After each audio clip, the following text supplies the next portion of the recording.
So I was talking with a client the other day, and he said something to me that just kind of, I wrote it down. I'm going to do, be on the lookout. I'm going to do a blog about it. And he goes, I said, well, what is it that you want for your team? And he goes, Jamey, I want to make sure every single person on my team, physical therapy wise, is making over $100,000. I said, really? I said, I don't typically hear that often. Usually it's complaining about making more. He's like, no, because if they're making that and they're happy where they are, I'll never have a retention problem. And it'll attract so many other people to be with me. All I have to do is figure out how to have a company that generates enough money to pay them, as well as to live my life.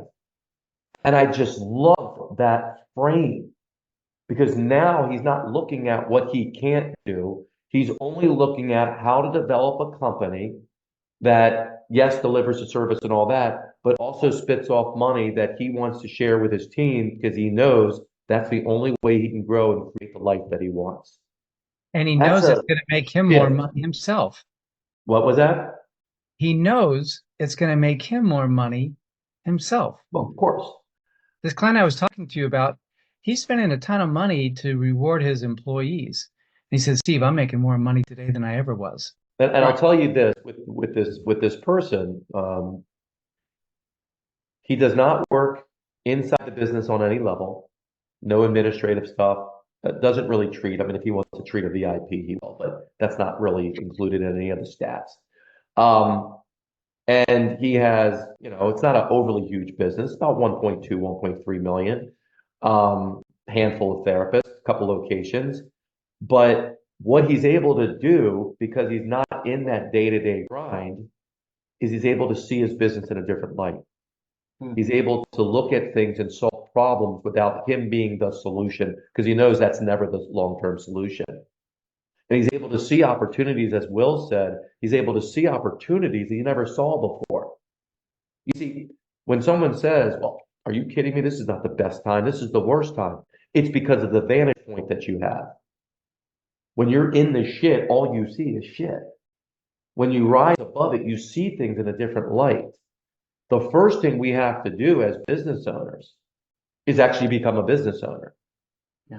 And look, I know you went into this to wanting to treat and all this other stuff. That's great. If you're going into business, you need to step the hell out because there's no way you can build this in a way that you're truly building an asset that you can walk away from. You just can't. Now, if you want to, jump in and treat a couple of VIP people like me as a business coach, I have a company, I have other coaches, but I'd love to coach. I treat a handful of VIP people. That's it. It just scratches that itch. You can do that, but if you don't remove yourself, you'll never have the vantage point of seeing your business in a certain way. And you'll never have the experience of what it takes to do that. And here's the beautiful part about this. When you have the experience of what it takes to remove yourself, put the systems in, put the right people in, pay your people well, and all that great stuff, you own that. You own that intellectual property and that intellectual understanding, which means you can apply it to anything. If you can't do that in this business, it doesn't matter what you do in your life, you'll always come with that mindset. And unfortunately, it's a broke mindset. So this is your opportunity to test the waters, to build something that you then can utilize to add in other revenue streams, maybe different businesses, real estate, whatever else you want to do. But this is the proving ground. If you can't get out of this thing, you're in trouble. You're absolutely in trouble, especially now more than ever, because of the speed of technology, because of what's happening in our industry, especially if you're that middle man or woman place. The small people, they'll always be around, and the larger companies have unbelievable resources. But it's that smaller $1, $2, $3 million places. Those are the ones that are going to really have a difficult time if you're still inside that business. Jamey, there's another angle to this too that is so important for us to talk about. If you look at physicians, obviously physicians are high income earners. They go to school for a ridiculous amount of time. And there's some of the worst money managers on the planet.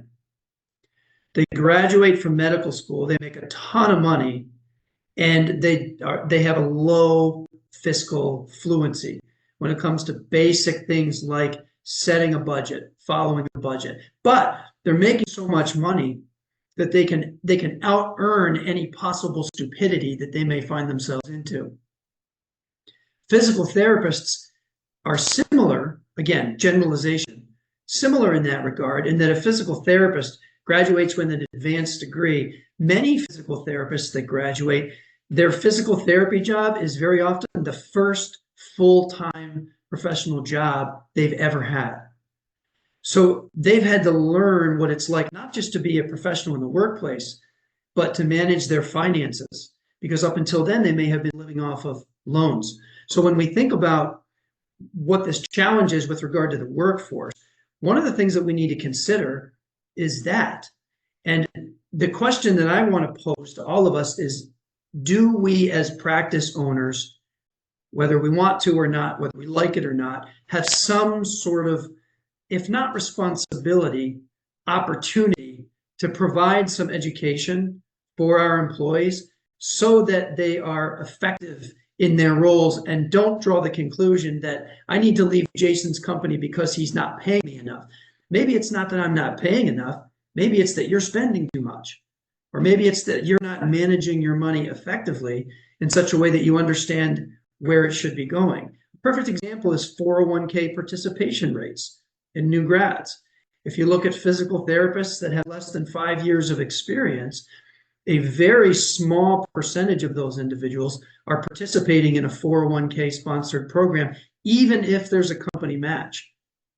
So I don't know what the answer is there in that regard, but I think it's something that we have to grapple with, because if we don't do it, I don't think anybody is. They're not getting that information in school, and that person may end up leaving the profession entirely because their perception is they have to go into another industry to make more money. Exactly. Jason, There's a lot of people jumping on that bandwagon of, hey, let's exit out of here. Let's exit out of there. Yep. This is a great profession in what we can do. We just can't continue to do what we have done because everything is evolving and we have to evolve. We talk about thinking outside of the box. How do you think outside of a box that you don't know you're in? Anyone that tells me, hey, I'm going to think outside the box, you're that arrogant that you know what the box is and you're outside of it? Come on, right? So the idea is, you know, Adam has a question here, and I want to get to it because this is important. But before I get to it, the idea here is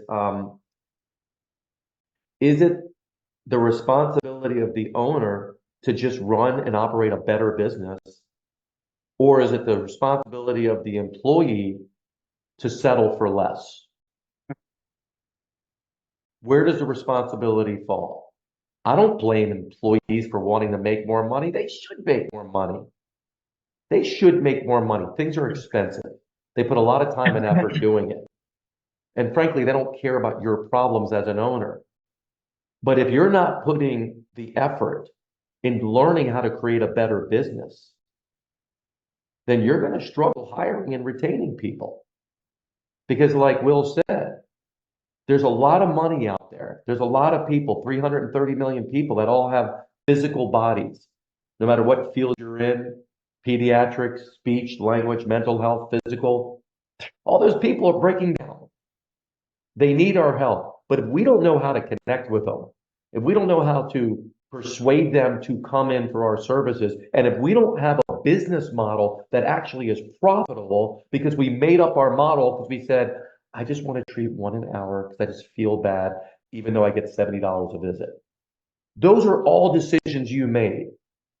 But now you're blaming people for wanting too much money. So is the onus, no pun intended, Jason, is the onus on the owner to step your game up? Because if you can't step your game up, then you won't be able to manage these people coming out because you don't have the understanding of it because you haven't done it. And you're operating from an old model and you're going to get moved out. I don't want to make it this bleak thing, But unfortunately, I have a lot of conversations with people, and this is where they are. They're trying to operate in the same way they've always done. Insurances are very clear in what they're doing. They're not going to give you more money. All right, well, Period. you teed it up, so I have to swing at it, Jamey. So here's what I would say. I would say my personal opinion is it's the owner's responsibility to provide opportunity. It's the employee's responsibility to grab that opportunity. So when we go back to what Steve said, it's possible to create a compensation model that is truly a win-win, where if somebody wants to make $100,000, they can. But in so doing, that the practice is winning simultaneously. So if that path is laid out for your team member just needs to walk down the path. Now, if they choose not to do it, or they don't know how, or they need help, those are all different scenarios. If they're willing, but they don't know how, well, that's a great mentorship and coaching opportunity. If they're unwilling because they just want you to hand them a check because they're a physical therapist and have an advanced degree, that's a different story entirely. I have Yeah, something Jason. to disagree on. I'm so excited. I have something I can disagree on with Jason. Disagree, Will, and then I want to answer Adam's question, and obviously if anyone else here has a question or comment, please put it in there, and then I want to switch to the next question. I'm not saying this because I'm worried about hurting your feelings, Jason, because ultimately I agree with most of what you're saying. The part I disagree on is the idea that it's our job to create the opportunity. I think the greatest opportunity is collaborative. What would it look like, guys, if you sat down with your teams and you said, listen, I want everyone here to make $100,000 plus, but I don't know how to get there. Like just talk about being real, Jamey. What if we got real with our employees? You know, when we have these people coming in, applying for jobs, wanting 100,000 coming out of school, we get offended because it feels like they're coming in, and there are those who want to do 50 visits a week and make 100,000. Those people exist, like Jason said. But here's where I think we have the opportunity is to sit down and collaborate with them and make them a part of the discussion. I did that out of desperation years ago in my practice. I remember I had these 4 locations and I was so tired of paying United Healthcare, and for an hour getting paid, it was like $40 a visit for an hour. And it came from the team member. I just said, listen, guys, I want everyone to make more money, but we're losing money here, here, and here. What do we do? And someone in the PT, if I had brought it to them, they would have all hated it. But this is what one of the PT said. He said, what if we treated those United Healthcare patients for the amount of time that we're getting paid? What? I mean, like, what a mind-blowing idea to only do what we're getting paid to do. And so we worked it out with the team, and some people disagreed because of the ethicality of it. We're like, no, we sat down with our patients and educated them and said, listen, your insurance is only paying for 30 minutes. And there were selective times where we made exceptions to that rule and we measured it. And then it was our pro bono program that was measured, but the vast majority of our patients complained their insurance, or they stayed and our employees loved it. And guess what it did to our time? It freed up time to see other people that could get reimbursed for their time. So the point being is if we go and have an honest discussion, I want you guys to make $100,000.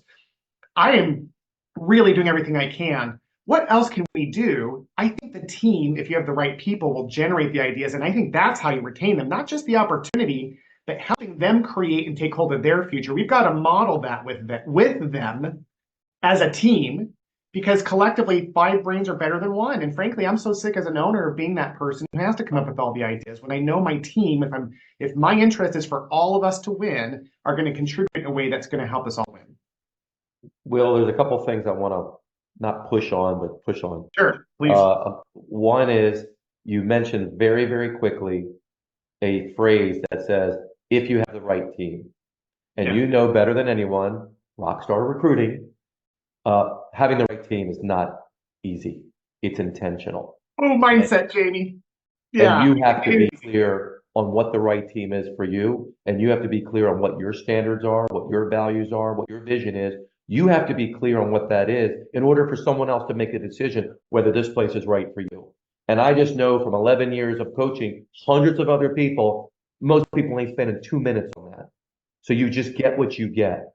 And then you have a conversation with those people that you just got, and they don't buy into what you're saying. You brought them in. You said it's okay. You said You are a part of me. This work, Yep. even though you didn't actively, intentionally do that. That's not what you wanted to do, but you were desperate and you did it anyways.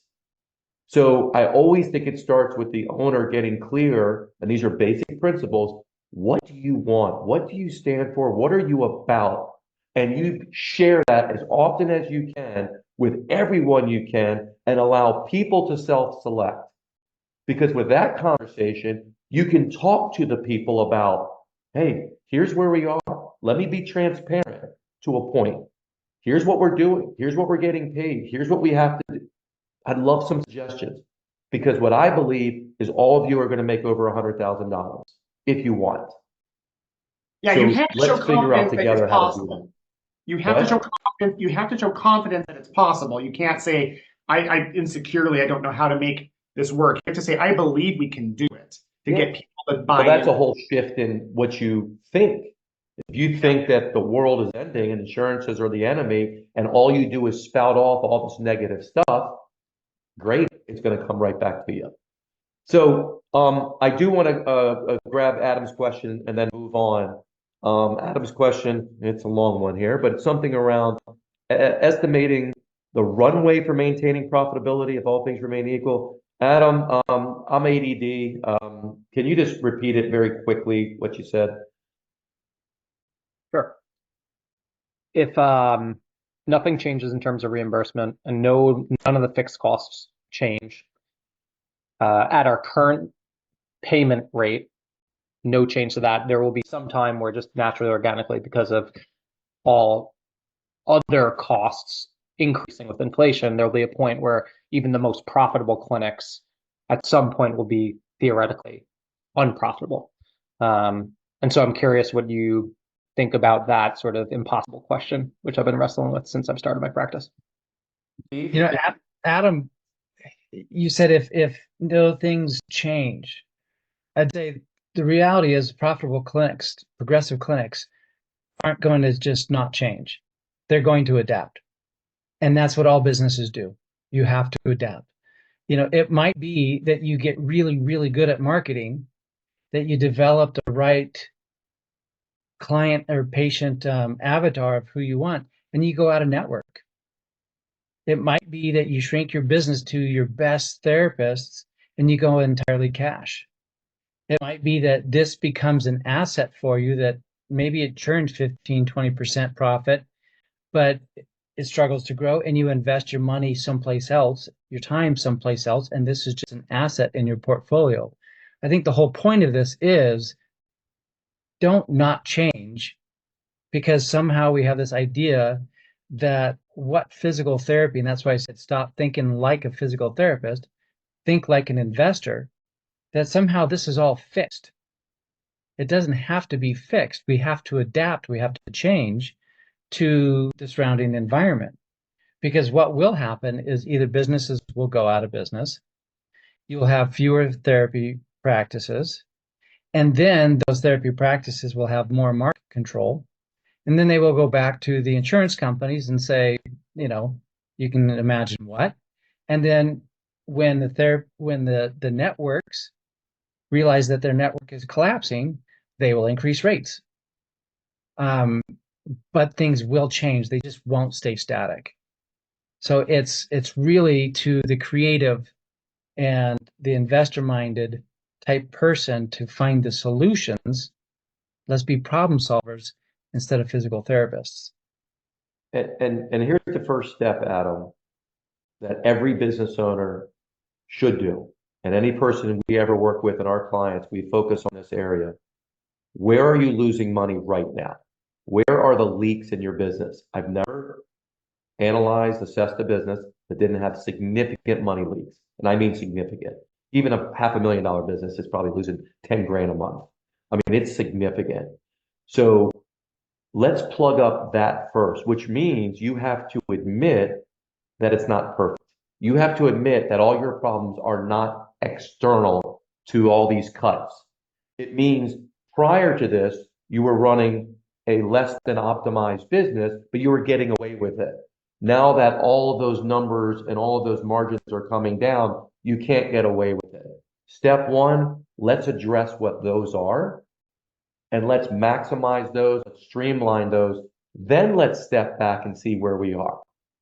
Because if you're doing that and your profit margin is still 5% and you're working 40 hours a week, we have a problem with your business model. We need to blow up your business model if that's the case. But most of the time, that's not the problem, right? It's just that you're just not running an efficient business. And once you start to do that, you'll start to naturally see opportunities that you can add in another revenue stream, another service product or something like that. And then like Steve said, one of the things I love when people start to remove themselves, and there's someone on this call right now, doesn't have to jump in, but she knows who she is, that we had a conversation the other day. She's a private client of mine. And I said, I want you to stop looking at yourself as this owner of this business. You're an entrepreneur. This business is part of your portfolio. So is this real estate that you own. So is this nonprofit you want to start. And so is this. You are looking at all of these things. This is just one of them. But what this was is the training ground of how to run everything else well. That's how we have to start looking at this. Your one business, depending on what you want to do with it, because not everyone wants to build some massive business. I know I didn't. My business was 1.4 million. I didn't want a $5 million business. I didn't want to have 1 million locations. I really didn't care. But if I could make 20,000 or 25,000 a month without actually being in the business, just having meetings and supporting my staff and meeting with people, holy moly. If I could do that and know how I did it, I can take that like education and I can apply it to other things. And guess what? I did. I applied everything I learned to this business. So you start to look at things differently, but like Steve said, you get out of the clinical mold of seeing things.